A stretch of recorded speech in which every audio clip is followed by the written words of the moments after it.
নমস্কার বন্ধুরা, আপনারা শুনছেন অদ্ভুতুরে, আর আমি নন্দিতা আছি আপনাদের সাথে। আজ আমি আপনাদের দুটি নিশুতি রাতের ভৌতিক ঘটনা শোনাব।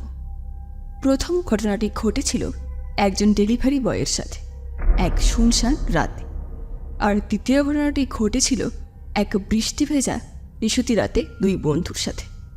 তো আপনারা দুটি ঘটনাই শেষ পর্যন্ত শুনবেন, আর শুনে কেমন লাগলো তা অবশ্যই কমেন্টে জানাবেন। আর আপনাদের কাছে যদি কোনো ভৌতিক ঘটনা থেকে থাকে তাহলে আমাদের সাথে শেয়ার করতে পারেন। আমাদের ইমেল আইডি ডেসক্রিপশন বক্সে দেওয়া আছে। তো আর বেশি কিছু না বলে চলে যাই আজকের প্রথম ঘটনা। আজকের প্রথম ঘটনাটি পাঠিয়েছেন রিক সূত্রধর। ওনার বাড়ি মালদায়। তো পুরো ঘটনাটি আমি ওনার মতো করেই শোনাচ্ছি। যখনকার ঘটনা, তখন আমি ডেলিভারি বয়ের কাজ করি, তাই বাড়ি ফিরতে ফিরতে রোজ দিনই আমার বেশ রাত হয়ে যায়।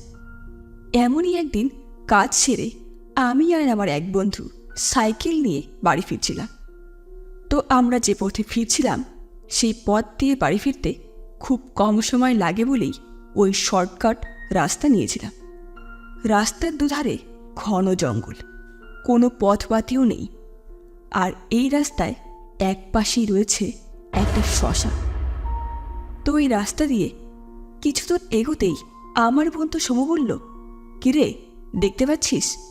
মনে হয় আজ শ্মশানে মৃতদেহ সৎকারের কাজ চলছে, তাই চল এখানে কিছুক্ষণ দাঁড়িয়ে ওদের কাজ শেষ হলে তারপর না হয় যাওয়া যাবে। আমি বললাম, এতক্ষণ দাঁড়াবি? না হলে চল একটু এগিয়ে দাঁড়াই।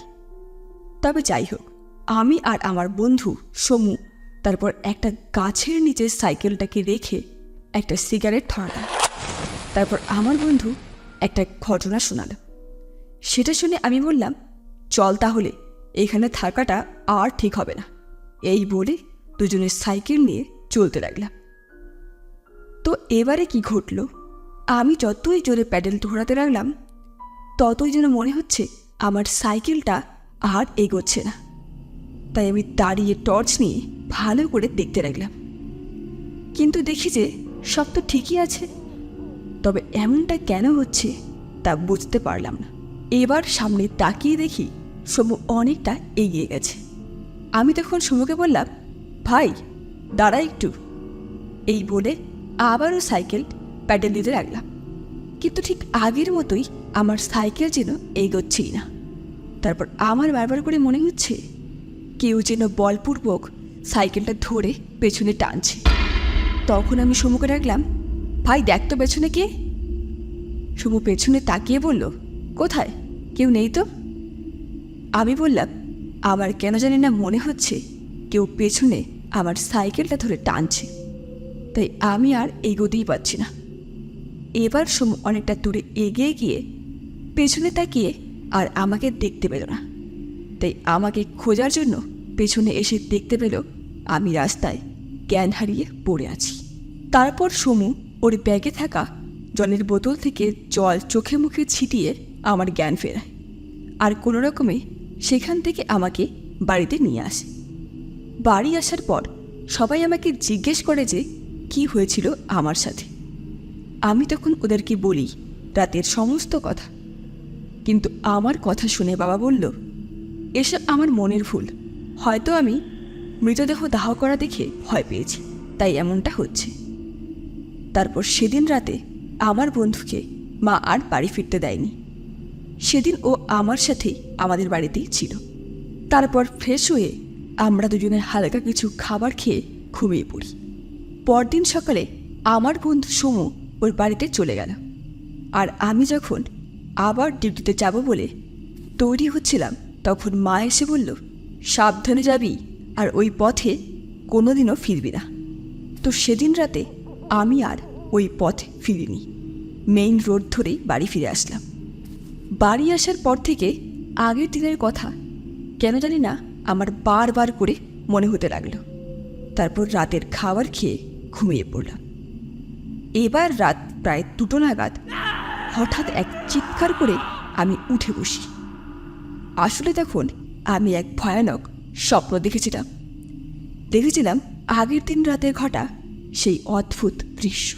স্বপ্নে এটা দেখার পর যদিও জানি যে এটা স্বপ্ন, তবুও কেন জানি না আমার ঘুমই আসছিল না।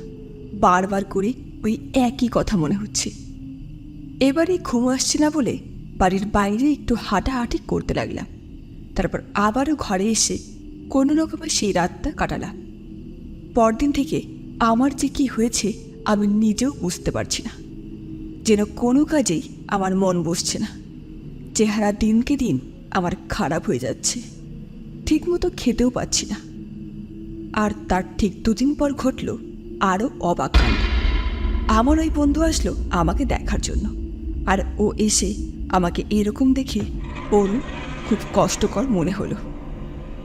তাই সেদিন সারাটা দিন ও আমার সাথেই কাটালো। আমার বন্ধু এবারে আমার মাকে বাকি সমস্ত ঘটনা শোনালো। তো আমি ওর মতো করেই বলছি। ও বলল, কাকিমা, আমি আজ সারাদিন ওর সমস্ত কার্যকলাপ লক্ষ্য করলাম। ওকে কিন্তু আগের মতো লাগছে না, মনে হচ্ছে অচেনা কাউকে দেখছি। চুপচাপ হয়ে গেছে ও অনেকটা। আমার সমস্ত কথা শুনে কাকিমা ওর উপর নজর রাখতে লাগলো। এবারে কাকিমা লক্ষ্য করল, মানে আমার মা নাকি দেখতে পেত প্রতিদিন ভোরে উঠে আমি রাস্তায় বেরিয়ে পড়তাম, আর আমার মা আমাকে না জানিয়ে আমার পিছু পিছু যেত। তারপর একদিন মা দেখতে পেয়েছিল আমি রাস্তায় একটা জ্যান্ত মুরগি ধরে ছিঁড়ে ছিঁড়ে খাচ্ছিলাম। তারপর বাড়িতে কিছু আমিষ জিনিস কিনলেই আমি নাকি চুপচুপ করে সব কাঁচাই খেয়ে ফেলতাম। এসব দেখে মা আর সহ্য করতে না পেরে অবশেষে এক তান্ত্রিকের বাড়িতে যান, আর গিয়ে সমস্ত ঘটনা ওনাকে বলেন। উনি তখন বললেন বাড়িতে একটা যজ্ঞ করে পুজো করতে হবে, আর তারপর 3 রাস্তার মোড়ে সেই যজ্ঞের ভস্য দিয়ে স্নান করতে হবে। তো সেই তান্ত্রিকের কথা মতো আমাদের বাড়িতে যজ্ঞ করা হলো। যজ্ঞের সময় তান্ত্রিকের মন্ত্রোচ্চারণ শুনে আমি প্রচণ্ড ছটফট করতাম। তারপর মন্ত্রপুত জল ছিটিয়ে কোনো রকমে সেখানে আমাকে আটকে রাখা হয়েছিল। আর সমস্ত পুজো শেষ হলে তান্ত্রিক বললেন, বাড়িতে একটা যজ্ঞ করে পুজো করা দরকার, আর তারপর 3 রাস্তার মোড়ে সেই যজ্ঞের ভস্য দিয়ে ওকে স্নান করাতে হবে। তখন আমি প্রচণ্ড চিৎকার করি, আর পাশে ঝোড়ো হাওয়া বইতে শুরু করে। এমন করে হঠাৎ একটা গাছের ডাল ভেঙে পড়ে। তান্ত্রিক তখন বললেন, ওই পৈশাচিক আত্মা মুক্তি পেয়েছে। এরপর আবার আমি জ্ঞান হারিয়ে পড়ে যাই। জ্ঞান ফেরার পর সেদিন থেকে যেন আমি আবার এক নতুন জীবন ফিরে পাই। তো বন্ধুরা, এ ছিল আজকের প্রথম ঘটনা। ঘটনাটি শুনে আপনাদের কেমন লাগলো তা অবশ্যই কমেন্ট করে জানাবেন। আর ভালো লেগে থাকলে লাইক, কমেন্ট, শেয়ার অবশ্যই করবেন। তো চলে যাই আজকের দ্বিতীয় ঘটনায়। এই ঘটনাটি ঘটেছিল 2 বন্ধুর সাথে। 2 বন্ধুর মধ্যে এক বন্ধুর বাড়ি গ্রামে আর এক বন্ধুর বাড়ি শহরে। তবে তারা দুজনেই বর্তমানে শহরেরই এক হোস্টেলে থাকে পড়াশোনা করার জন্য। ওরা হলো শুভম ও মলয়। শুভম থাকে শহরে আর মলয়ের বাড়ি গ্রামে।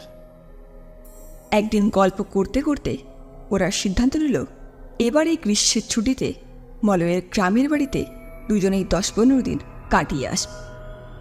সেই কথা অনুযায়ী গরমের ছুটিতে 2 বন্ধু মিলে চলে গেল স্টেশনে। তারপর ট্রেন ধরে প্রায় সন্ধ্যা নাগাদ পৌঁছে গেল ওদের গ্রামে। মলয়ের বাড়িটা ছিল স্টেশন থেকে ওই 15-20 মিনিটের রাস্তা, তাই পায়ে হেঁটেই দুজনে রওনা দিল ওদের গ্রামে। পথে যেতে যেতে হঠাৎ মুষলধারে বৃষ্টি নামল, আর ওদের ব্যাগে ছাতা ছিল বলে দুজনেই ছাতা বের করে চলতে লাগলো। তবে এতটাই জোরে বৃষ্টি হচ্ছিল যে ওই ছাতাতেও তাদের সারা শরীর প্রায় ভিজেই গেল। তারপর কিছু দূর হেঁটে একটা চায়ের দোকান দেখতে পেয়ে ওরা কিছুক্ষণের জন্য ওখানে দাঁড়িয়ে পড়ে। তবে আধ ঘন্টা ওখানে অপেক্ষা করার পরও আর বৃষ্টি কমছে না দেখে মলয় শুভমকে বলল, চল, আর এখানে থাকাটা ঠিক হবে না। এমনিতেই আমাদের এই গ্রামগঞ্জের রাস্তাঘাটে কোনো পথবাতিও নেই, আর চুরি ডাকাতির উপদ্রবও ঘটে। তাই চল বেরিয়ে পড়ি, এই বলে দুজনে চলতে লাগে। এবার ওই ঘুটঘুটে অন্ধকার শুনশান রাস্তা দিয়ে হেঁটে আসার সময় মলয় হঠাৎ শুনতে পেল কারো চেঁচানোর আওয়াজ। তাই ও শুভমকে বলল, তুই কিছু শুনতে পেলি? তবে শুভম নাকি কিছুই শুনতে পায়নি। তারপর আবার কিছু দূর এগোনোর পর এবার শুভমও শুনতে পেয়েছে ওই চেঁচানোর শব্দ। আর ওর শুনে মনে হয়েছে যেন কিছু লোক আশেপাশে কোথাও একটা আছে। তাই ও গভীর আগ্রহের সাথে মলয়কে বলল, চল তো দেখে আসি কি হচ্ছে ওখানে। কিন্তু মলয় বলল, ওই পথটা ভালো নয়, আর ঝড় বৃষ্টির রাতে ওদিকে না যাওয়াই ভালো। তবে শুভম কার কথা শোনে। মলয়ের বারণ সত্ত্বেও ও চলল ওই দিকে কি আছে তা দেখার জন্য। এবারে মলয় ভাবল, ওই গ্রামের রাস্তায় ওকে একা ছাড়া ঠিক হবে না। তাই শুভমের পিছু পিছু মলয় চলতে লাগল। তারপর কিছুক্ষণের মধ্যে বৃষ্টিটাও কমে গেল। তাই ছাতাটা বন্ধ করে তাড়াতাড়ি করে ওর পেছনে ছুটতে লাগল। তবে হঠাৎই মুহূর্তের মধ্যেই মলয় যেন শুভমকে হারিয়ে ফেলল। তারপর হঠাৎই মলয়ের চোখে পড়ল কয়েকজন লোক রাস্তায় দাঁড়িয়ে আছে। আর আরও একটু এগিয়ে সে দেখতে পেল ওখানে শুভম ওদের সাথে দাঁড়িয়ে কিছু কথা বলছে। তবে ওরা কি ব্যাপারে কথা বলছে তা ঠিকও বুঝতে পারল না। তারপর আরও একটা অদ্ভুত শব্দ পেল মলয়। শব্দটা এমন ছিল যে মনে হচ্ছে যেন কোনো গাছ এখনই ভেঙে পড়বে। এমনই ভেঙে পড়ার মতো একটা কড়কড় শব্দ। আচমকা যেন হাওয়ার গতি বেড়ে উঠল। আর এবার সেই শব্দটা যেন মলয়ের সামনে থেকেই আসছে। আর তখনই মলয় ওই শব্দটা লক্ষ্য করে সামনে এগোলো। এবারে বিদ্যুতের ঝলকানিতে ও যা দেখল তা দেখে ও হতভম্বিত হয়ে পড়ল। ও দেখতে পেল সামনের একটি গাছে গলায় ফাঁস লাগানো একটি মৃতদেহ ঝুলছে, আর হাওয়ার জন্য ওই দেহটা দুলছে। আর এমনভাবে হাওয়ায় দেহটি দুলছে দেখে মনে হচ্ছে যেন মৃতদেহটি গাছটির চারপাশে ঘুরছে। আর তার ভয়ঙ্কর চেহারা, লম্বা জিভ বের করা। এটা দেখে মলয়ের সারা শরীর দিয়ে যেন হিমশীতল স্রোত বয়ে গেল। ওর বুক ধরাস ধরাস করে কাঁপছে, আর নিঃশ্বাসও ফেলছে জোরে জোরে। এবারে মলয় যেন আর দাঁড়িয়ে থাকতেই পারছে না। সারা শরীর যেন ওর অবশ হয়ে আসছে। তারপর হঠাৎ বিদ্যুতের চমকানি। এবারে আবারও ওই দৃশ্য তার সামনে ভেসে উঠল। তখনও চিৎকার করে দরদর করে ঘামতে ঘামতে জ্ঞান হারিয়ে পড়ে গেল। যখন ওর জ্ঞান ফিরল তখনও দেখতে পেল ওর পাশে শুভম বসে আছে। শুভম বলল, কি হয়েছে তোর? মলয় তখন শুভমকে সমস্ত ঘটনা বলল, আর বলল, দেখ, পেছনে কিছু দেখতে পেলি? এবারে শুভম এটা দেখে ও প্রচণ্ড ভয় পেয়ে সেখান থেকে দৌড়তে লাগলো। তারপর মলয়ও শুভমের পেছন পেছন দৌড়তে দৌড়তে কোনো রকমে তাদের বাড়িতে পৌঁছে যায়। আর বাড়ি গিয়ে সমস্ত ঘটনা জানে। ওই ঘটনার পর ওরা কিছুদিন বেশ ভয়ে ভয়েই থাকত। আর তারপর 10-15 দিন কেটে যাওয়ার পর ধীরে ধীরে সব কিছু আবার আগের মতো ঠিক হয়ে যায়। তো বন্ধুরা, এই ছিল আজকের দুটি ঘটনা দুটি শুনে আপনাদের কেমন লাগলো তা অবশ্যই কমেন্ট করে জানাবেন। আর ভালো লেগে থাকলে লাইক, কমেন্ট, শেয়ার অবশ্যই করবেন। আর আপনারা এভাবে আমাদের সাপোর্ট করে আমাদের পাশে থাকবেন। তো সঙ্গে থাকুন অদ্ভুতরের। ধন্যবাদ।